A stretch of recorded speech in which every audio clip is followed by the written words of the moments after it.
entrepreneurs qui veulent booster leur entreprise et vivre sereinement de leur business. Créé avec amour par l'agence normande Capture Communication. Hello à tous, c'est encore Lou et je suis trop contente de pouvoir papoter avec vous aujourd'hui. Alors je voulais aborder cette question de prendre un stagiaire ou pas, de prendre un alternant ou pas, et comment se positionner face à cette problématique de délégation. Alors, on va commencer par la délégation, qui est un sujet quand même récurrent chez les entrepreneurs. Pourquoi ? Parce que nous sommes chefs d'entreprise et nous devons gérer énormément de choses sur des tableaux complètement différents et on est censé savoir tout maîtriser. Qui sait tout maîtriser ? Qui aime tous ces tableaux ? Alors moi, pas du tout. Je pense que tout ce qui va être autour de la... En fait, je pense que je serais capable d'aimer tous les tableaux. Parce que là, j'allais vous parler de comptabilité, d'organisation, de gestion, de trucs un peu sérieux. Je serais vraiment capable d'adorer ça si j'avais le temps pour faire que ça. Alors que là, en fait, je vais avoir ma prise de vue, ma retouche, ma gestion client, ma gestion réseaux sociaux, ma gestion site internet, etc., etc. Et vient la gestion de l'entreprise plus administrative. Et du coup, évidemment, il ne me reste plus beaucoup de temps pour gérer cette petite partie. Donc, je ne peux pas l'aimer puisque je n'ai pas le temps d'y consacrer énormément d'heures et de me plonger et d'apprendre et de devenir perfectionniste sur ce sujet. Donc, j'ai décidé de détester ça. Mais je suis sûre que on sera beaucoup à se reconnaître dans ce dégoût. Mais avec les années, je comprends qu'en fait, c'est pas vraiment la matière que j'aime pas, c'est plutôt le temps que je n'ai pas à y consacrer. Du coup, me fait forcément détester un petit peu ça. Après, c'est très très important d'être capable de définir sa zone de génie. Ce que j'appelle la zone de génie, c'est vraiment pourquoi vous êtes fait, pourquoi vous êtes entrepreneur. Moi, le moment où je suis dans ma zone de génie, c'est lorsque je suis en rendez-vous client et en train de faire des photos. C'est là où tout mon potentiel est mis à profit. Donc, moi, je pense qu'il faudrait vraiment se poser la question, déléguer, oui, c'est hyper difficile. C'est hyper difficile pour nous et pour plusieurs raisons. Déjà, je pense que la première, c'est qu'il faut trouver une personne de confiance pour faire ça. Quoique, est-ce que c'est vraiment la première quand on est jeune entrepreneur ? Je crois que quand on est jeune entrepreneur, la première des raisons qui nous font douter sur le fait de déléguer, ça va être le côté financier. On se dit qu'on n'a pas d'argent pour déléguer, que notre argent, on va plutôt l'investir dans faire grandir notre entreprise de par du matériel, de par peut-être des formations, des outils performants, mais pas déléguer à un autre être humain. C'est pas du tout dans notre façon de penser. Et à tort, on a carrément tort, on est trop con.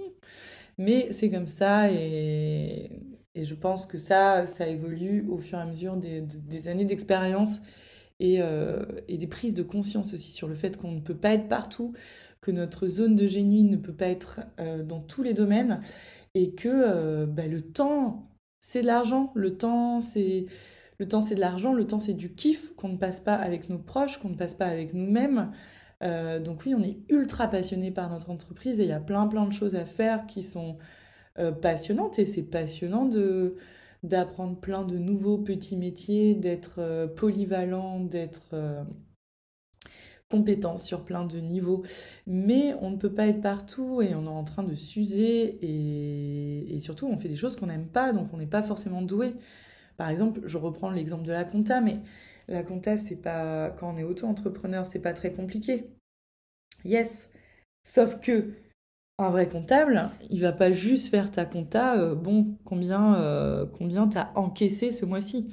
Il va essayer de te chercher plutôt des noises autour de tous ces termes de profit, de rentabilité, etc. Des trucs qui te font suer à l'heure actuelle, mais qui sont tellement essentiels. tellement essentiel pour que tu puisses faire grandir ton entreprise, pour que tu puisses, toi, te payer, ne pas t'épuiser et ne pas, pourquoi pas, refaire un burn-out.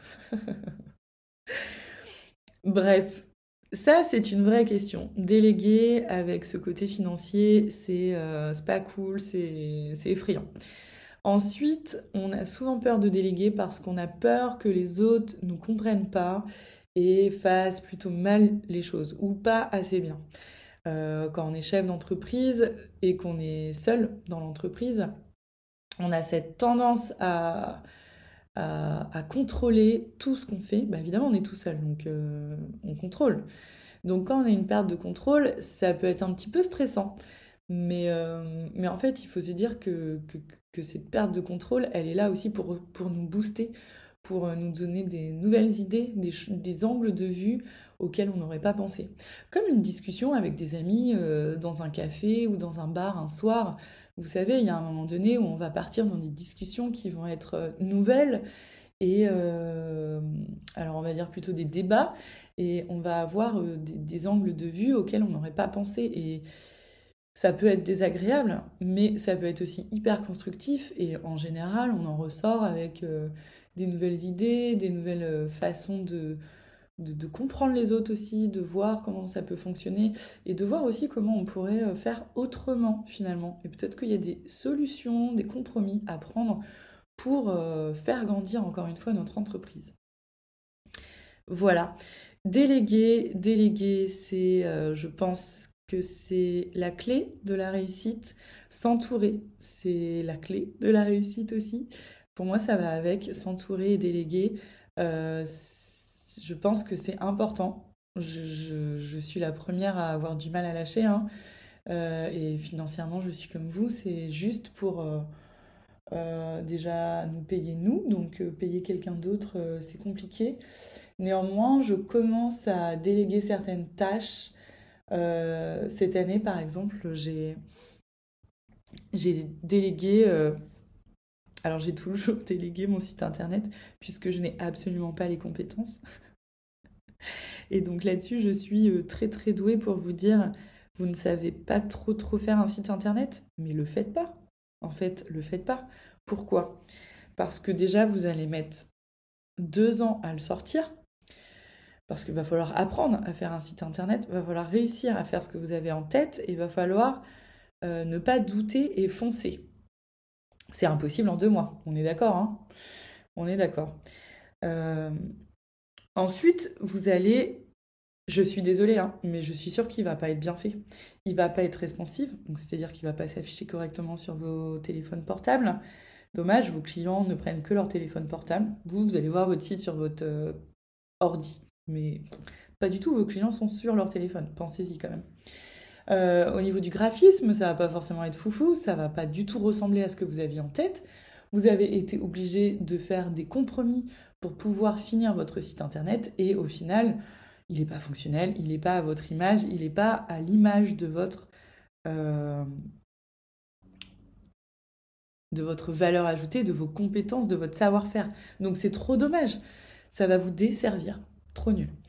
Cette année, j'ai décidé de déléguer mon logo, la création de mon nouveau logo, ce qui était assez déstabilisant puisque je ne l'avais jamais fait.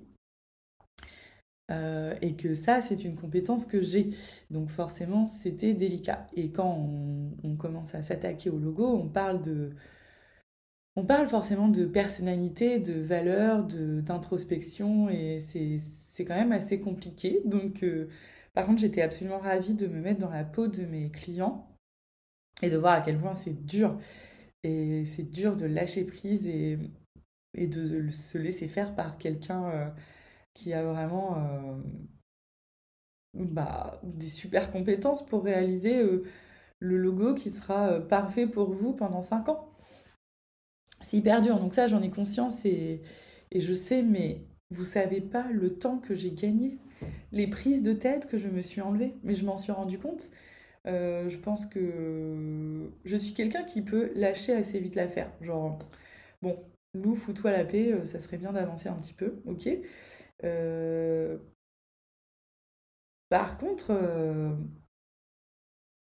j'aurais quand même voulu avoir ce petit truc de perfectionnement, et je pense que j'aurais été surtout super, super longue à le faire parce que indécise, parce que votre logo, quand vous le fabriquez vous-même, vous le voyez tous les jours, vous êtes dedans. Donc en fait, vous le détestez à la fin. C'est hyper dur d'apprécier son propre travail quand on a le nez dedans pendant 15 heures.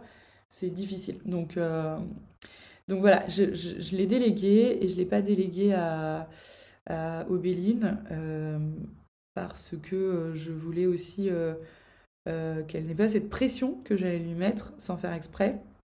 Là, c'était une tierce personne et du coup beaucoup plus simple aussi pour prendre des décisions et accepter ce qu'on me dit. C'est vrai, faut être conscient de tout ça. Donc voilà, mais déléguer, je crois que c'est formidable et je pense que quand on commence à déléguer, on s'enlève une charge mentale de dingue. On s'enlève un peu de sous, on est d'accord, mais une charge mentale de dingue et on récupère du temps. Donc le temps, soit vous le mettez à profit pour faire un autre massage, faire une autre séance photo, ou alors pour vous occuper de vous personnellement. Plus vous irez bien, plus vous serez un humain équilibré, plus vous serez au top pour votre entreprise et vous aurez tous les moyens possibles pour mettre votre entreprise à la tête du monde. Donc voilà. Alors, le sujet d'un stagiaire. Un stagiaire, c'est une façon de déléguer et de partager. Pour moi, c'est vraiment les deux. Il faut vraiment être conscient que quand on travaille avec un stagiaire, on travaille avec un être humain qui est en train de découvrir un monde qu'il adore. C'est quand même des jeunes qui sont souvent passionnés par les études qu'ils font. Donc on est là pour les faire kiffer, pour qu'ils apprennent autre chose qu'ils n'auraient pas pu apprendre à l'école, qu'on leur fasse vraiment découvrir notre manière de vivre notre métier, notre travail, et d'être vraiment aussi dans l'échange, dans cette dynamique d'équipe. Pour moi, un stagiaire, c'est pas juste déléguer des tâches que je n'aime pas. Absolument pas. D'ailleurs, j'essaye toujours qu'il y ait une balance des tâches qui me font clairement pas plaisir. On va pas se mentir, autant filer des choses qu'on n'aime pas faire puisqu'on va mal les faire ou mettre trop de temps à les faire. Donc évidemment que ça on le fait, mais ce qui est bien à faire aussi, c'est leur filer des projets qui vont être plus intéressants, plus créatifs pour pouvoir aussi eux les stimuler et pouvoir les mettre en totale harmonie avec votre entreprise pour qu'ils se sentent investis et qu'ils puissent vous donner encore plus. Enfin, tout est dans l'échange de toute façon. Si vous donnez, on va vous donner. Et inversement. Donc voilà, ça c'est vraiment important de se souvenir qu'un stagiaire n'est pas un simple stagiaire qui fait du café, mais qui est un jeune passionné et que ça serait bien de le laisser passionner et de l'emmener encore plus. Sachez qu'un stagiaire n'est pas... Vous n'êtes pas obligé de prendre un stagiaire qui est dans votre branche. Par exemple, vous êtes masseur. Vous avez besoin d'aide en communication. Mais vous n'avez pas fait d'école de communication. Néanmoins, ça fait quand même 2-3 ans que vous êtes à votre compte. Vous avez bien géré votre communication jusqu'ici. Mais là, vous avez besoin d'un coup de boost, un coup de pouce et puis des nouvelles idées et puis surtout de déléguer puisque en ce moment vous êtes en train de préparer, je sais pas, un autre projet et du coup vous ne pouvez pas être partout. Il faut savoir que des stagiaires en communication, il y en a beaucoup. Il y en a beaucoup qui cherchent des stages. Et eux, comme nous, on ne pense pas à sortir de cet esprit de agence de communication. Un stagiaire en com peut très bien faire un stage dans un salon de massage, chez un photographe, chez une boutique de prêt-à-porter. On a tous besoin de com et je pense qu'aujourd'hui, avec nos expériences de chef d'entreprise, on a acquis assez de compétences pour savoir ce qui est juste ou non dans la communication. Ils vont à l'école, ils sont souvent en post-bac, ils ont déjà plein de compétences. Donc après, c'est une question de bon sens. Alors bien sûr, il y a certains outils que vous ne pourrez pas gérer et les aider dessus. Donc ça, c'est bien d'être complètement transparent en amont. Et moi, ce que j'aime bien faire aussi, quand je sélectionne des stagiaires, c'est de choisir des stagiaires qui n'auront, comment dire, qui n'auront pas un niveau créatif trop élevé, parce que j'ai pas envie qu'ils s'ennuient avec mes projets et surtout j'ai envie de pouvoir leur apporter quelque chose. Donc s'ils ont un niveau créatif beaucoup trop haut, j'aurais l'impression de ne pas pouvoir leur apprendre, leur apporter quelque chose de nouveau, etc. Ou alors j'ai un besoin très spécifique et dans ce cas-là, go, c'est trop bien.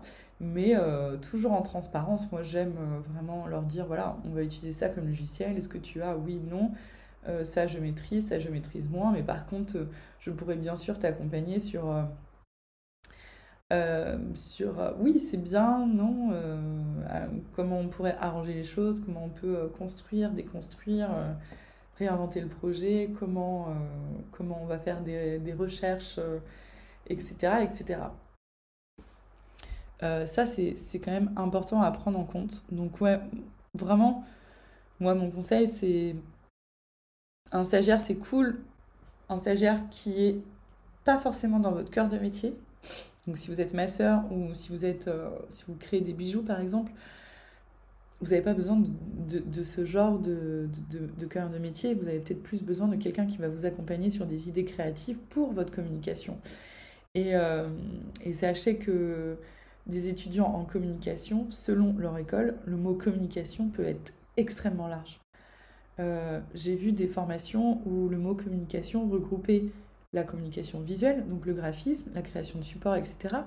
Mais aussi la création de fichiers clients, de relations clients, finalement de démarchage commercial, d'écriture, de communiqué de presse, etc., etc., de création de projets, de suivi de projets.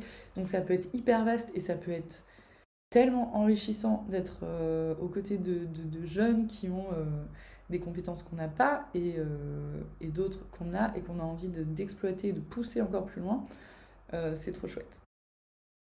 Voilà. Donc pour moi, les bonnes raisons, pourquoi prendre un stagiaire et les bonnes raisons, ça serait vraiment tout cet aspect de on s'apporte de nouvelles idées. Nous sommes en train de construire une team et pour quelque temps, on teste ce que c'est être une team aussi. Ça, c'est quelque chose qu'on ne peut pas inventer. Il faut tester. Être avec quelqu'un d'un autre environnement, qui a un autre regard, va forcément nous apporter de nouvelles idées. Est-ce qu'on va réussir à les mettre en place? J'ose espérer que oui. Après, c'est possible que certaines tombent à la trappe de par manque de temps, ou alors on n'était pas du tout dans sa zone de génie à lui. Et c'est OK. On va partir sur un projet qui va vraiment être plus facile à développer pour lui. Et nous, on va pouvoir aussi enrichir notre vivier de nouvelles idées pour notre entreprise. Donc ça, c'est trop chouette. En termes de coûts, c'est carrément abordable. Et quand on est jeune entrepreneur, c'est vraiment, vraiment très chouette. Il faut savoir qu'en dessous de... J'ai un doute. De 2 mois 4 mois. Ouais. En dessous de 4 mois, nous sommes... un stagiaire peut être totalement gratuit. Au-dessus, on sera bien sûr obligé de le rémunérer. Ce qui peut carrément valoir le coup aussi, hein, parce que c'est des coûts vraiment minimes selon leur âge et leur formation. Et ça reste vraiment abordable et très très chouette. Et d'avoir quelqu'un à ses côtés tous les jours, ça peut être vraiment vraiment puissant. Donc voilà. Ensuite, je pense que le troisième point qui est quand même pas négligeable, c'est que prendre un stagiaire peut être une opportunité pour recruter un nouveau talent. Donc ça peut être soit externaliser une partie de votre communication plus tard, si ce stagiaire décide de se mettre à son compte, ou alors de poursuivre l'aventure comme je suis en train de le vivre avec l'alternance. J'ai eu la chance de rencontrer Léa lors d'un stage qu'elle a fait au sein de mon entreprise. On était beaucoup à distance, mais ça a vraiment bien matché et j'ai adoré travailler avec elle. J'ai aimé sa façon d'être et de voir les choses. Et quand elle est revenue vers moi pour me proposer une alternance, j'avoue que je me suis réellement posé la question et c'était l'année dernière. On avait des aides très intéressantes de l'État, chose qui est encore le cas aujourd'hui, mais j'en parlerai après. Et donc, go, vas-y, on teste une nouvelle expérience. Donc voilà, ça c'est une super opportunité. Il faut savoir que en plus de pouvoir nous aider, par exemple, dans la gestion de nos réseaux sociaux, ce sont des jeunes qui sont quand même vachement au point sur les nouvelles technologies, les nouvelles applications, etc. Donc ça, c'est trop bien. On leur apprend des choses, mais ils nous apprennent des choses et ils ont une facilité surtout à utiliser ces outils qui est quand même formidable et qui a souvent une petite touche créative qu'on n'avait pas. Donc c'est trop bien. Voilà, et puis si vous avez l'habitude de travailler seul, ça peut être un peu déroutant de travailler avec quelqu'un, ça c'est vrai. Par contre, c'est trop stimulant de travailler en équipe. Donc il y a le pour et le contre, hein. Le pour, ça va être vraiment ce truc d'équipe, ce truc de pouvoir évoquer ses idées, de pouvoir les lâcher à l'oral, de pouvoir en discuter, brainstormer autour de ça et du coup déployer toutes ces idées. Le petit côté négatif, c'est que bien sûr que encadrer un stagiaire veut dire organiser, lui préparer du travail, être présent pour lui et vraiment l'encadrer, quoi. Moi, j'aime bien, j'ai quand même conscience qu'on est avec des jeunes qui sortent du bac, qui sont pas encore super autonomes et c'est tout à fait normal. Je me souviens de mes 18 ans, donc il n'y a pas de souci. Et donc, j'aime vraiment être présente pour eux. Donc, un appel ou un visio, c'est pas forcément possible tous les jours. Par contre, tous les jours, tous les matins et tous les soirs et tous les midis, c'est bonjour. Alors, comment ça va? Qu'est-ce que tu vas faire de ta journée? Euh, etc. Qu'est-ce que tu as fait aujourd'hui? Ok, bon, je vais regarder ça à la fin de ma journée, machin. Quand je peux, des visios le plus souvent possible pour pouvoir avoir ce lien physique, pouvoir échanger les idées et voilà. Mais l'encadrement, c'est quand même super important, autant pour vous que pour eux. Euh, et voilà. Voilà. Donc ça, c'était pour les stagiaires. Moi, j'ai toujours été assez contente dans l'ensemble. Bien sûr, on peut tomber sur des personnes qui nous conviennent moins. Et c'est la vie, c'est ok. Mais après, voilà, à vous de poser aussi les bonnes questions au moment du recrutement, de sentir les personnes et de sentir quel type de profil vous avez besoin pour votre entreprise ou pour équilibrer votre personnalité. Ce qui va être important aussi, parce que ça, c'est la petite part de management et elle n'est pas négligeable. Elle n'est pas négligeable. Voilà. Pour passer du stagiaire à l'alternance, comme j'ai fait avec ma chère Léa, qui m'accompagne cette année, moi j'ai envie de vous dire que c'est une super expérience. Alors, je ne vais pas vous mentir, c'était un petit peu chaotique au niveau de la paperasse administrative, puisque je crois savoir qu'en France, c'est un peu compliqué d'être fluide en administratif, hein, n'est-ce pas? Donc voilà, mais tout s'est très bien passé. Les peurs que je pouvais avoir justement sur le côté administratif et de la rémunération, mais tout s'est très bien passé en fait. Il faut juste être conscient de certains petits détails quand on est à son compte, qu'on est entrepreneur. Donc oui, je suis en auto-entreprise et je peux accompagner une alternante. Vous avez tout à fait le droit. On fait juste des déclarations à l'URSSAF qui sont pas très compliquées. Et voilà, il y a quelques petites choses à mettre en place, mais je pourrais vous en parler un peu plus longuement si vous voulez. Avec Obéline est en train de faire les démarches aussi, donc on va avoir plein de choses à vous raconter sur les choses un peu plus techniques, mais pas très passionnantes à écouter à l'oral, je pense. Mais voilà, l'alternance a cet avantage d'être en alternance, donc mi-école, mi-entreprise. Donc c'est un peu moins contraignant qu'un stagiaire finalement, puisque ce n'est pas tous les jours, enfin ce n'est pas toutes les semaines. Et moi je trouve que personnellement, puisque nous sommes beaucoup en télétravail, c'est un rythme qui est top, top, top. Alors des fois on est frustré, on a envie d'être tout le temps avec notre alternante pour échanger, pour avancer plus vite sur des projets. Mais, euh, mais non, c'est trop chouette, c'est trop chouette, je vous le conseille trop. Euh, Être en équipe, c'est trop chouette. Moi, ça me permet de me... C'est un peu bizarre, hein, mais d'avoir un stagiaire ou une alternante, les deux, c'est pareil, ça me permet de me structurer. C'est-à-dire que j'ai conscience que donc, euh, les élèves vont pas pouvoir inventer du travail tout seuls et que en plus, si on les rémunère ou que si on les fait attendre chez eux tranquillement, bah, ils font rien. Euh, il faut donner du travail. Donc, qu'est-ce qu'on va donner comme travail? C'est à nous de se poser sur les projets qu'on a envie de développer et comment on va aller leur expliquer ce projet, qu'est-ce qu'on veut en faire, où est-ce qu'on veut les emmener, quelles sont toutes les étapes à prendre en compte. Et pour ça, il faut se poser, il faut cadrer les choses. Et moi, j'ai l'impression d'avancer sur plein de petits sujets, même si ça se voit pas comme ça et que j'ai toujours l'impression d'être à la bourre, mais j'avance néanmoins sur plein de sujets grâce à Léa qui m'accompagne, puisque j'ai réussi à me structurer et que pour elle, et que elle aussi me structure, me dit bon bah Lou, qu'est-ce que je fais maintenant?